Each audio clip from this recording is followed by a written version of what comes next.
Shalom Bapak Ibu Saudara, marilah kita menikmati berkat berlomba di hadapan Allah.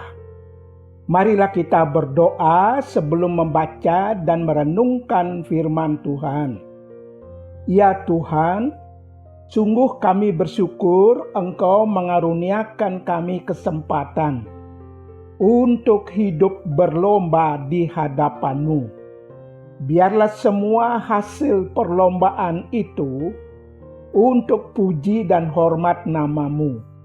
Di dalam Tuhan Yesus kami berdoa. Amin.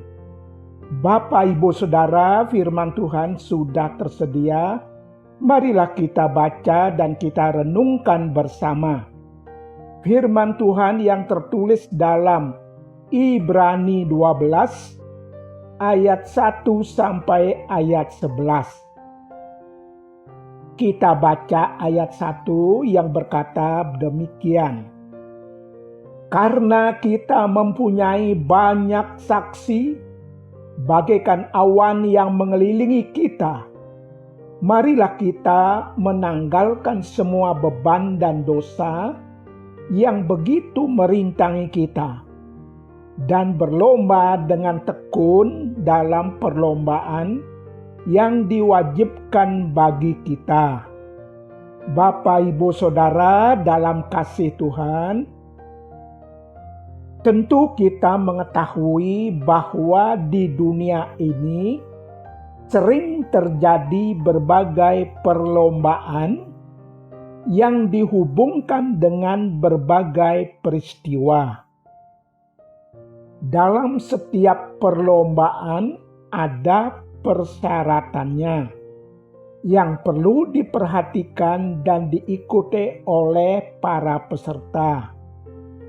Keberhasilan dari setiap perlombaan sangat dipengaruhi oleh kepatuhan dan ketaatan dari para peserta terhadap ketentuan yang ada, baik yang ada di dalam diri mereka, juga yang ada di luar diri mereka.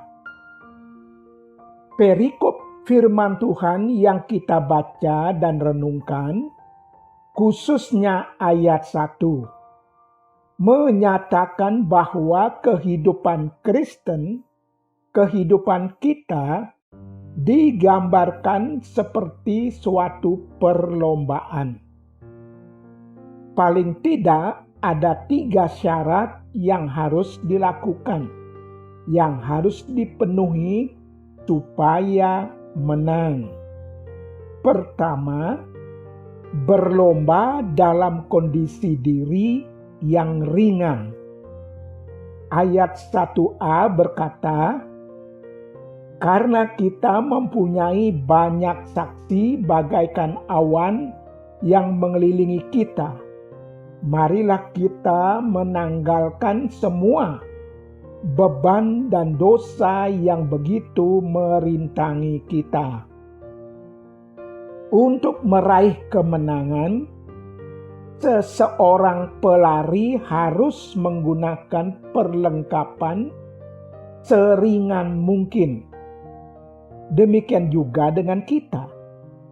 Supaya kita menang, supaya kita berhasil, kita harus menanggalkan semua beban dan dosa. Kita kalah dalam perlombaan karena kita memikul beban-beban pergumulan kita dan dosa-dosa yang sangat merintangi dalam perlombaan kita masing-masing. Ini artinya kita belum selesai dengan diri kita sendiri. Karena itu, mari tanggalkan. Mari taruh semua beban di kaki Tuhan Yesus. Mari akui segala dosa yang kita berbuat di hadapan Tuhan Yesus.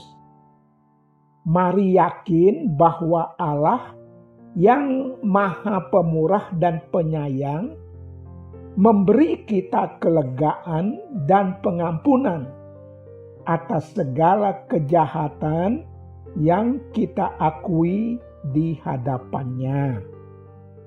Yang kedua, berlomba dengan tekun. Ayat 1b berkata, dan berlomba dengan tekun dalam perlombaan yang diwajibkan bagi kita. Kata tekun mengandung arti bahwa perlombaan yang kita jalani berlangsung sepanjang kehidupan kita. Karena itu sangat dibutuhkan ketekunan kita. Karena kita akan berhadapan dengan berbagai tantangan, berbagai kesulitan, bahkan sampai bisa mengalami penderitaan. Tuhan Yesus dengan tekun menghadapi penderitaan yang menimpa dirinya, bahkan sampai mencucurkan darah. Dalam ketekunannya, Tuhan Yesus menang.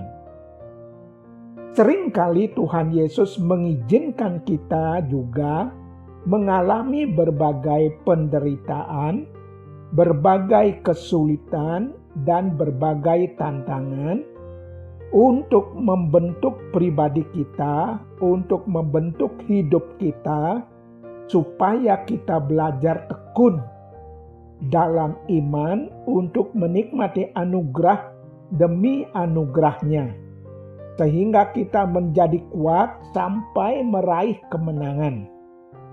Bukankah ayat 5-11 menyingkapkan hal-hal tersebut? Yang ketiga, berlomba dengan arah pandang kita ke depan.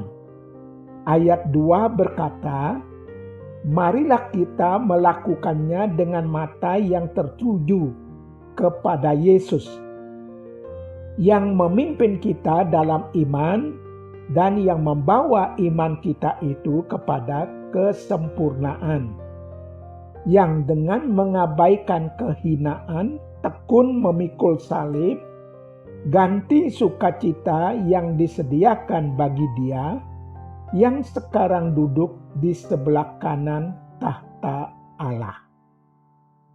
Dalam menjalani perlombaan di hadapan Allah, arah pandang kita harus ke depan, yaitu kepada Tuhan Yesus.